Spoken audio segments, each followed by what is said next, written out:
18 femmes en Côte d'Ivoire perdent chaque jour la vie en donnant la vie. Le gouvernement ivoirien décide donc de former les professionnels des médias pour accélérer la réduction de la mortalité maternelle. Et puis, ce ouf de soulagement pour les élèves de la région du Tonki. Ils viennent de bénéficier de collèges de proximité, de quoi améliorer le rendement scolaire dans la région. Au Libéria, les tensions sont toujours vives autour du centre de soins anti-Ebola, saccagé dimanche dernier. Et puis, sachez que le centre a ouvert à nouveau ses portes ce mardi alors que 7 malades sont encore en fuite. Bonjour à tous et bienvenue dans ce journal. Je vous l'annonçais en titre, 18 femmes perdent chaque jour la vie en donnant la vie.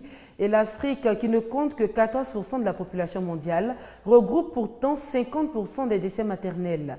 Des chiffres qui ne laissent pas indifférent le ministère de la Santé et de la lutte contre le sida, sous la houlette donc de Raymond Goudou Kofi. Un atelier d'échange avec les médias s'est tenu récemment ici même à Abidjan. Il a été question au cours de cette rencontre de mettre en place un réseau de professionnels des médias pour l'accélération de la réduction de la mortalité maternelle. Faisons le point avec Thérèse Kofi et Serge Koléa. La problématique de la santé mère-enfant reste une priorité majeure pour une meilleure sensibilisation en vue de réduire la mortalité mère-enfant. Raymond Goudou Kofi, ministre de la Santé et de la lutte contre le sida, entend impliquer les hommes de médias. J'accorde une option particulière, celle de la lutte contre la mortalité maternelle, néonatale et infantile. Et à cela, j'en fais une de mes priorités. La communication est vraiment un des premiers éléments qui permettent justement de faire passer les actions du gouvernement et vous êtes un peu les porte-parole au niveau du monde entier sur ce que vous dites et ce que vous écrivez. Cette rencontre a été l'occasion de faire le point du sommet du G8 à Muskoka au Canada. 40 pays, dont la Côte d'Ivoire et les partenaires, ont répondu à cet appel pour la prise d'action avec des déclarations spécifiques d'engagement. La Côte d'Ivoire a bénéficié d'un financement du président français estimé à 500 millions d'euros. Des progrès ont été faits et selon les récentes données, la mortalité infanto-juvénile a considérablement baissé. On poursuit ce journal avec cette bonne nouvelle pour les populations du Tonki, c'est dans l'ouest montagneux de la Côte d'Ivoire. Il n'est plus question pour les élèves de la région de parcourir des dizaines de kilomètres pour se rendre aux cours. Ils viennent de bénéficier pour la rentrée prochaine de collèges de proximité de base 3. C'est un projet mis en œuvre par le gouvernement ivoirien à travers le ministère de l'Éducation nationale. Et l'inauguration de 2 de ces écoles s'est faite en présence de Albert Mabri-Toakeus, président du Conseil général de la région du Tonki. Mamadou Kwasi. Désormais, ces enfants de la sous-préfecture de Gbangbe-Guinée, dans le département de Bienkouma, ne vont plus effectuer le déplacement jusqu'à Man ou à Bienkouma pour poursuivre leur cursus scolaire, des localités souvent très éloignées du lieu de résidence de leurs parents, chose qui contribue au fort taux d'échec en milieu scolaire dans cette région. Grâce au conseil régional du Tonki, ils vont s'instruire dans le collège de la sous-préfecture, une concrétisation de la politique des collèges de proximité pour assurer une éducation de qualité et lutter efficacement contre les grossesses en milieu scolaire. Si ici, nos parents n'aiment pas beaucoup envoyer les filles à l'école, c'est parce que les quelques rares qui sont partis, beaucoup d'entre elles sont revenus avec des grossesses. Et une grossesse ici correspond à une interruption des études. L'inauguration du collège à base 3 de Gbangbe-Guinée a été l'occasion pour les cadres de saluer les efforts du président de la République Alassane Ouattara et de son gouvernement pour l'amélioration des conditions de vie des populations.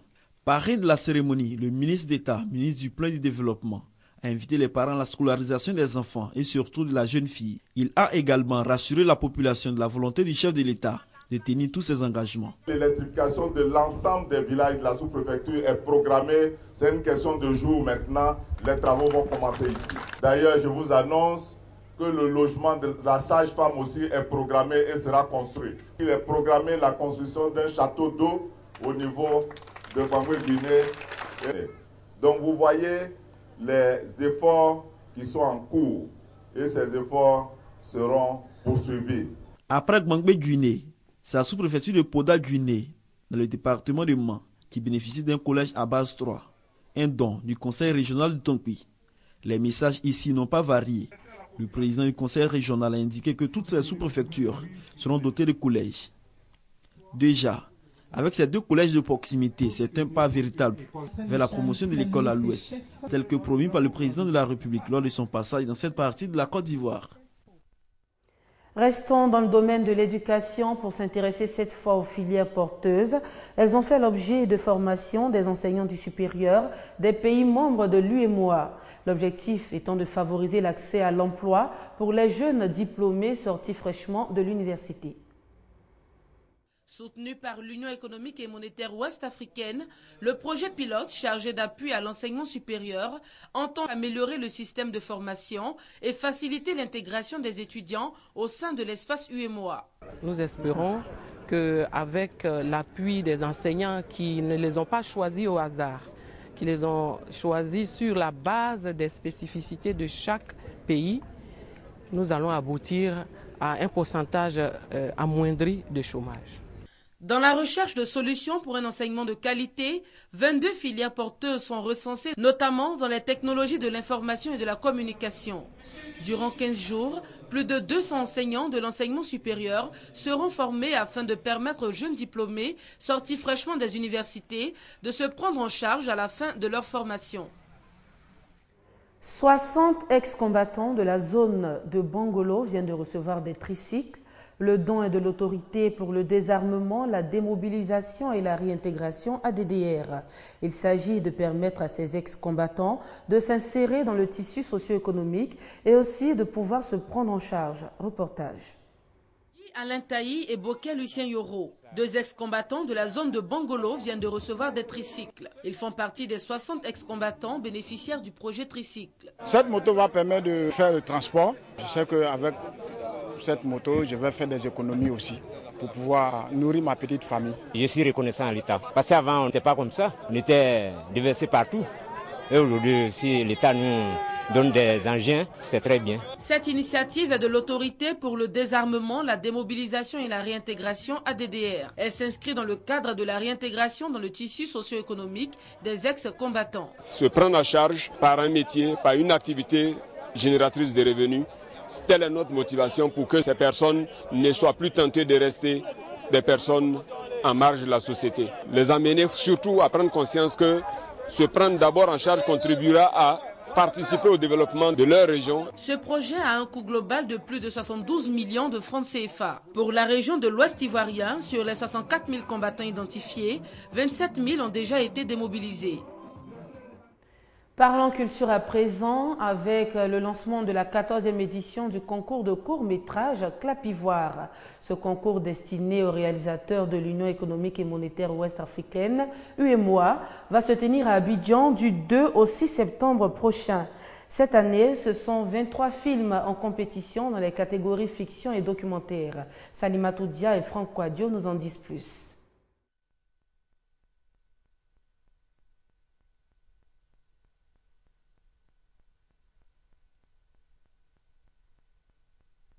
Clap Ivoire 2014, le festival concours de révélation de jeunes réalisateurs est lancé. Pour cette 14e édition placée sous le signe du pardon et de la tolérance pour le rapprochement des peuples, participeront 12 pays de l'espace UEMOA. L'Office national du cinéma de Côte d'Ivoire, ONACSI, maître d'œuvre, entend mettre les petits plats dans les grands. On parle beaucoup d'intégration culturelle, d'intégration sous-régionale. Il faut passer maintenant dans le concret. Et c'est pourquoi on a choisi la coproduction. C'est-à-dire le peu de moyens que les uns et les autres, quand on le met ensemble, ça devient une force incontournable, une force qui peut faire avancer les choses. Multiplication de partenariats donc matérialisée par un rapprochement avec le FESPACO du Burkina Faso et de nombreux ateliers et sous-thèmes développés entre deux projections. De quoi ravir les observateurs. Philippe Lacotte, réalisateur du RAN, sélectionné au dernier festival de Cannes, apprécie. Il y a beaucoup de jeunes que j'ai rencontrés ici, avec qui je travaille dans mon équipe, qui ont déjà participé, même s'ils n'ont pas gagné, plusieurs fois à Clap Ivoire. Donc je me dis que voilà, c'est quelque chose qui est important, c'est quelque chose qui permet de créer des dynamiques au niveau régional aussi. Un 14e festival Clap Ivoire qui coïncide avec le cinquantenaire du cinéma ivoirien. Le cinéma a créé un langage qui s'est adapté au public. Parce qu'au début, le public ne supportait pas le découpage technique. Par exemple, on ne supportait pas qu'on montre le visage d'une personne ou bien une personne coupée à la taille. On disait que dans la vie, ce n'est pas comme ça. Mais petit à petit, le cinéma a imposé son langage. Et il faut que ceux qui veulent faire ce travail puissent s'approprier cette technique du cinéma. Clap Ivoire 2014 aura lieu du 2 au 6 septembre prochain. Ce sont 23 courts-métrages en compétition dans les genres fiction et documentaire, des courts-métrages de 13 minutes dont les projections se feront à Abidjan, mais aussi à Grand Bassam et Yamoussoukro. Hors de chez nous, première escale, le Libéria. 4 jours après l'attaque d'un centre de soins anti-Ebola, le gouvernement libérien annonce la réouverture ce mardi du centre. La décision a été prise lors d'une réunion dans le quartier de West Point, où l'attaque a eu lieu alors que 7 des malades évadés sont toujours recherchés. Je rappelle qu'Ebola a fait à ce jour au Libéria 320 morts déclarés. Dans ce quartier de Monrovia, une équipe spécialisée est en train de récupérer une dépouille abandonnée dans la rue. On ne sait pas si la victime était atteinte ou non par Ebola, mais les habitants dénoncent la lenteur des autorités. J'ai téléphoné aux autorités et on m'a fait des promesses. Mais jusqu'à maintenant, pendant 2 jours, le corps est resté au coin de la rue. Et personne n'a répondu à notre demande d'enlèvement. C'est n'importe quoi. À Monrovia, qui compte plus d'1 million d'habitants, c'est une course contre la montre pour tenter d'enrayer la progression du virus Ebola. Ce centre de santé vient d'être construit en partenariat avec l'Organisation mondiale de la santé. Dernière désinfection, dernier préparatif avant l'arrivée des premiers patients. Il y a une 50aine de places. Ce nouveau bâtiment sera vite plein, car chaque jour dans cette ville, 30 nouveaux cas sont découverts. L'aide internationale est nécessaire pour faire face à l'augmentation du nombre de patients. Ce centre devait ouvrir aujourd'hui. Espérons qu'il ne connaîtra pas le même sort que celui du quartier de West Point. Dimanche, il a été pillé par des hommes armés. Une vingtaine de malades d'Ebola se sont enfuis et sont toujours recherchés. Je vous le disais à l'instant, le centre de santé anti-Ebola, saccagé dimanche dernier, ouvre ses portes aujourd'hui. Direction à présent le Niger, où le taux de croissance annuel de la population est de 2,75%, une démographie qui impacte lourdement l'économie du pays. Regardez. Des bébés, toujours plus de bébés. Avec en moyenne 7 à 8 enfants par femme, le Niger détient le taux de fécondité le plus élevé au monde. Un record d'année en année. Pourtant, le comportement des femmes vis-à-vis de la contraception commence à changer. Avant, les femmes ne viennent en contraception qu'avec la permission de leur mari. Mais avec les sensibilisations, maintenant, vraiment, elles ont compris. On peut dire qu'il y a évolution, mais quand même, jusqu'à présent, comme je l'avais dit, on n'a pas atteint le taux souhaité. La politique nigérienne de contrôle des naissances semble avoir échoué au regard de la courbe du taux de natalité. 7,8 enfants par femme en 1985, 7,6 en 2012, la situation est presque la même. Dans un pays musulman à plus de 95%, l'explication est à chercher du côté des musulmans conservateurs qui prônent la multiplication des naissances. Pas de problème pour que le musulman fasse beaucoup d'enfants parce que dans l'islam, la vie ne s'arrête pas à l'ici-bas. En 30 ans, le nombre d'habitants a triplé pour atteindre 17 millions aujourd'hui. L'offre de services est loin de suivre cette croissance démographique vertigineuse en matière d'éducation, d'emploi, de logement ou de santé. Résultat, au classement 2014 de l'indice de développement humain, tout juste publié par l'ONU, le Niger arrive à la dernière place. Sachez en bref que Robert Mugabe est désormais le président de la communauté de développement de l'Afrique australe, SADC. Le sommet annuel de l'organisation s'est achevé hier lundi 18 août au Zimbabwe.